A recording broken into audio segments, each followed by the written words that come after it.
Hello students, कैसे हो आप सभी। आज इस वीडियो में हम एक इम्पोर्टेंट टॉपिक है नोटिस राइटिंग का एक क्वेश्चन मिला था आपको, उसके बारे में डिस्कस करने वाले हैं। तो आज सबसे पहले तो इस वीडियो का जो मुख्य उद्देश्य है ये है कि आपको एक सिंपल लैंग्वेज में सिंपल तरीके से नोटिस बनाना हो तो कैसे बना सकते हो। तो स्पेशली आज इसमें अपन नोटिस के फॉर्मेट के बारे में बात करने वाले हैं स्पेशली। लेकिन फॉर्मेट में बात करने से पहले मैं आपको कुछ बातें बता रहा हूँ कि नोटिस एक्चुअल में होता क्या है। नोटिस का सामान्य सा अर्थ होता है किसी को सूचना देना।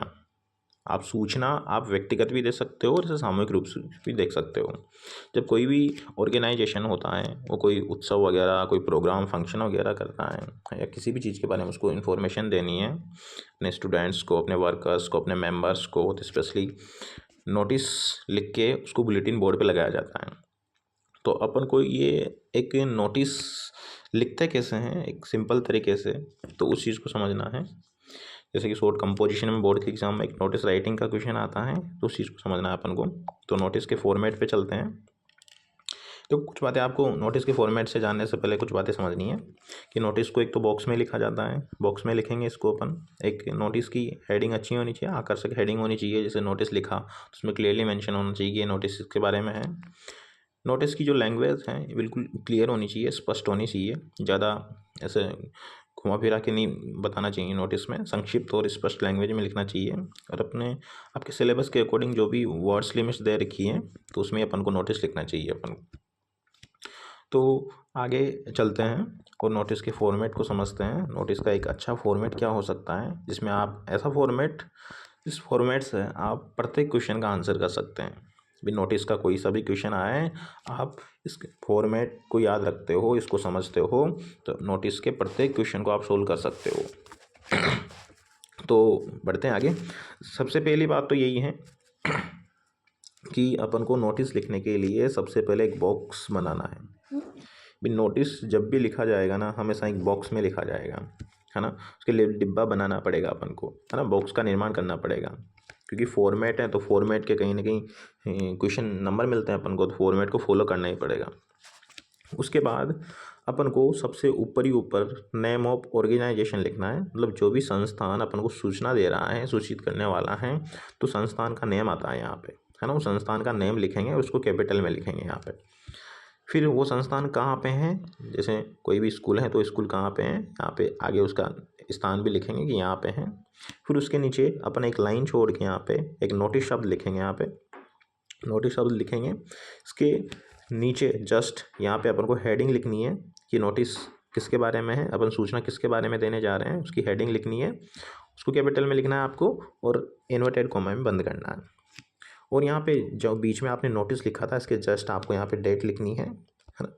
डेट लिख देंगे यहाँ पे अपन, और बाकी फिर अपना नोटिस को स्टार्ट करेंगे। तो आप नोटिस को स्टार्ट कैसे कर सकते हो। देखो, जनरली आपको बहुत सी जगह देखने को मिलेगा कि इस नोटिस को स्टार्टिंग वर्ड में आपको यही देखने को मिलेगा, all the students are informed, ऐसे मिलेगा।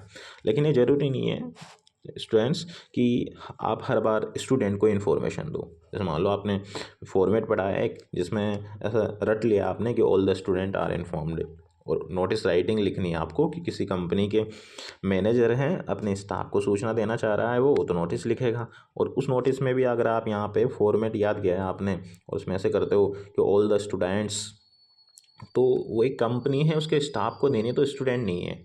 तो अपन को क्या है, फॉर्मेट पढ़ना है तो वो भी अच्छे से समझना है। क्योंकि मान लो अपन फॉर्मेट पढ़ लेते हैं और जनरली स्टूडेंट क्या करते हैं, बोर्ड के एग्जाम के जल्दी से वो सीखना चाहते हैं चीज़ों को, तो हर बार यही रट लेते हैं कि ऑल द स्टूडेंट ही आएगा यहाँ पे, जबकि ऐसा नहीं है। सूचना अपन स्टूडेंट को भी देते हैं, किसी कंपनी के वर्कर को भी दे सकते हैं, स्टाफ को भी दे सकते हैं, सोसाइटी के मेंबर वगैरह को दे सकते हैं। जिसको इन्फॉर्मेशन दी जा रही है ना, वो लिखना अपने आप में। जैसे सपोज अपन को स्टूडेंट को इन्फॉर्मेशन देना है तो सबसे पहली बात तो लिखनी है ऑल द स्टूडेंट्स।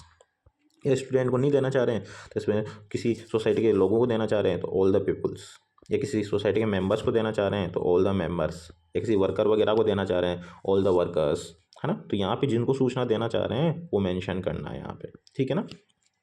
उसके बाद ये पिक्स लिखना है आपको, are hereby informed that, है ना, ये पिक्स लाइनें लिखनी है आपको। फिर टू और के बाद में स्कूल सूचना दे रहा है तो यहाँ पे स्कूल लिख देंगे, या सोसाइटी वगैरह सूचना दे रही है तो और सोसाइटी लिख देंगे, कोई क्लब वगैरह है वो सूचना दे रहा है तो यहाँ पे क्लब लिख देंगे। मतलब जो भी सूचना देने वाला है तो उसका नेम लिखेंगे, सूचना देने वाला कौन है, ठीक है। उसके बाद में ये पिक्स लाइन लिखनी है आपको, इज़ गोइंग टू ऑर्गेनाइज, कि जो भी सूचना देने वाली संस्थान है आयोजित करने जा रही हैं। अब क्या आयोजित करने जा रही है, मेन चीज़ जो आपको समझनी है, ऑर्गेनाइज के बाद में अपन को जिस फंक्शन के बारे में सूचना देना चाह रहे हैं उस टॉपिक का नाम लिखना है, यहाँ पे उस फंक्शन का नाम लिखना है, जो हेडिंग लिखा था आपने वो यहाँ पे लिखना है। फिर ऑन लगा के डेट लिखनी है कि कब आयोजित होने जा रहा है, एट लगा के प्लेस लिखना है कि कहाँ पर आयोजित होने जा रहा है। देखो नोटिस का मेन पर्पज होता है कि आपको किसी भी फंक्शन के बारे में इन्फॉर्मेशन देनी है, और नोटिस में अगर आपने उसमें डेट प्लेस मेंशन नहीं किया तो उसमें इनकम्प्लीट रहेगा, वो उसमें इन्फॉर्मेशन इनकम्प्लीट रहेगी। तो अपन जब भी लिखेंगे तो आयोजन किसका किया जा रहा है, टॉपिक का नाम, प्रोग्राम का नाम लिखेंगे, और कब आयोजित हो रहा है ये भी जरूर लिखेंगे, और कहाँ पे आयोजित हो रहा है ये भी जरूर लिखेंगे, ठीक है ना। तो ऑर्गेनाइज के बाद में आपको टॉपिक का नाम लिखना है, ऑन डेट, ऑन लगा के डेट लिखनी है, एट लगा के प्लेस लिखना है। उसके बाद में अपन को आगे लिखना है कि जो भी इस फंक्शन में भाग लेना चाहते हैं वो अपने नेम वगैरह दे सकते हैं, इस टाइप की लैंग्वेज में लिखेंगे। देखो दो कंडीशन हो सकती है, कोई ऐसे फंक्शन के बारे में अपन को सूचना देनी है, ये स्कूल है सपोज, कोई ऐसा फंक्शन है जिसमें बच्चे भाग भी ले या नहीं भी ले तो कोई दिक्कत नहीं, और कोई एक ऐसा टॉपिक होता है जिसमें बच्चों का भाग लेना अनिवार्य होता है। जैसे मान लो सपोज चिल्ड्रंस डे मनाया जा रहा है, तो प्रिंसिपल सर बच्चों को सूचना देंगे तो ऐसे बोलेंगे कि जो कोई भी भाग लेना चाहता है ले सकता है, अपना नेम दे सकता है, कोई प्रोग्राम करना चाहता है तो। लेकिन जैसे मान लो उनके हाफ ईयरली एग्ज़ाम आ गए तो उसमें प्रिंसिपल सर ऐसे नहीं बोलेंगे कि जो कोई भाग लेना चाहता है परीक्षा दे सकता है, बाकी देख लो, ऐसे तो नहीं बोलेंगे। उसमें तो कंपल्शन है, अनिवार्य है कि आपको भाग लेना ही पड़ेगा, है ना। तो ये नीचे वाली जो कंडीशन है इसमें दो सिचुएशन बनती है। एक सिचुएशन तो ये है कि आपके ऊपर है कि आप भाग लेना चाहते हो नहीं लेना चाहते हो। अगर क्वेश्चन से अपन को ऐसा पता लग रहा है कि ऑप्शन नहीं है, जैसे मान लो कोई भी चीज़ अपने लिए कंपल्सरी नहीं है, तो उस कंडीशन में अपन चाहे तो भाग ले सकते हैं, नहीं ले कोई दिक्कत नहीं, तो उसके लिए अपन को ये लाइन लिखनी है। अगर मान लो कोई अनिवार्य स्थिति नहीं है तो उसके लिए ये लाइन लिखनी है अपन को, देयरफॉर दोज हु वांट, इसीलिए दोज हु वांट, जो कोई भी वांट टू पार्टिसिपेट, भाग लेना चाहता है, इन दिस, अब फंक्शन है प्रोग्राम है जो भी है आप यहाँ पे लिखना है ना, in this function in this program मैं give their names to the undersigned, undersigned का मतलब होता है जिसके नीचे हस्ताक्षर हो रहे हैं उसका, and for any other details kindly contact the same person as soon as यहाँ पे आगे पॉसिबल है, एज सुन एज पॉसिबल, यहाँ लिख देता हूँ मैं, एज सुन एज पॉसिबल, ठीक है। उसके बाद आपको क्या याद रखना है, तो ये लाइन तो आपको कब लिखनी है, देयरफॉर वाली लाइन कब लिखनी है आपको, देयरफॉर से और यहाँ तक की लाइन कब लिखनी है, ये तब लिखनी है जब किसी फंक्शन में आपका भाग लेना, सामने की संस्थान तो आपको इन्फॉर्मेशन दे दी, लेकिन ऐसी कंडीशन है जिसमें आप भाग ले भी सकते हो नहीं भी ले सकते हो, ये ज़रूरी नहीं है कि आपको भाग लेना ही पड़ेगा, इस कंडीशन में इसको लिखेंगे। यदि मान लो कुछ ऐसी इन्फॉर्मेशन दे रहे हैं जिसमें आपका भाग लेना ज़रूरी है तो फिर इस नीचे की लाइन को अपन चेंज करेंगे, और इस नीचे की लाइन को क्या लिखेंगे, इस नीचे की लाइन को ये लिखेंगे, क्योंकि ज़रूरी है अपना वहाँ पे अनिवार्य है, तो इसमें लिखेंगे अपन अगर कोई टॉपिक जिसमें भाग लेना पार्टिसिपेट करना अनिवार्य हो तो ये नीचे की लाइन ये रहती है, बाकी पिक्स फॉर्मेट ऊपर का फॉलो करना है आपको। तो ये देयरफॉर वाली क्या लाइन रहेगी, therefore it is compulsory for all the students हैं यहाँ पे, पीपुल मेंबर्स, यहाँ मेंबर्स हैं, टू अटेंड, देखो ये तो पिक्स नहीं है भाई, जिसको भी आप सूचना दे रहे हो तो ये कंपल्सरी है, अनिवार्य हैं सभी स्टूडेंट्स के लिए, स्टूडेंट को सूचना दे रहे हो तो स्टूडेंट लिखेंगे, लोगों को दे रहे हो तो लोग पीपुल लिखेंगे, मेंबर्स को दे रहे हो किसी सोसाइटी के मेंबर्स तो मेंबर्स लिखेंगे, है ना। टू अटेंड मतलब भाग लेने के लिए, है ना, उपस्थित होने के लिए। अब फिर इसके बाद में जिसके बारे में आप सूचना दे रहे हो उस फंक्शन का नाम लिख देंगे, ठीक है ना, कोई फंक्शन में अटेंड करने के लिए, एंड ये नीचे की लाइन ये कॉन्टेक्ट, ये वापस वही लिखेंगे, पिक्स लाइन लिख देंगे, and for any details contact the undersigned as soon as possible. इस प्रकार से अपना नोटिस है वो कंप्लीट होता है, और ये नोटिस लिखने के लिए अपन को ये फॉर्मेट फॉलो करना है। अब फॉर्मेट में आपको कौन सी चीज़ याद रखनी है, बाकी यहाँ तक तो यही लिखना है कि ऊपर की लाइन तो सेम यही रहेगी, यही फॉर्मेट फॉलो होगा। बस यहाँ से 2 लाइनें याद रखनी है आपको, ये लाइन तो कब लिखनी है और नीचे की लाइन है ये कब लिखनी रहती है। भी जब कोई भी प्रोग्राम में फंक्शन में भाग लेना अपन को अनिवार्य है तो उस कंडीशन में ये नीचे की लाइन लिखेंगे। उसके बाद नीचे यहाँ पे जो अपन को सूचना दे रहा है उसका नेम लिखेंगे यहाँ पे, और उसकी पोस्ट क्या है, उसकी डेजिग्नेशन क्या है, वो नीचे लिखेंगे यहाँ पे। चलो इसी क्वेश्चन को अपन एक क्वेश्चन के थ्रू देखते हैं। फॉर्मेट को अपन जो समझा अपन ने फॉर्मेट, एक क्वेश्चन के थ्रू देखते हैं उसको। नेक्स्ट आपके बोर्ड में आया हुआ एक क्वेश्चन है जिसमें आपको बताया गया है sorry, as a principal of your school, आप स्कूल के प्रिंसिपल हो, you are going to celebrate the children's day, आप चिल्ड्रंस डे सेलिब्रेट करना चाहते हो, बाल दिवस बोलते हैं जिसको, इन योर स्कूल, आपके स्कूल में आप सेलिब्रेट करना चाहते हो। राइट अ नोटिस है यहाँ पे, write a notice in not more than 50 words telling about the children day to be celebrated.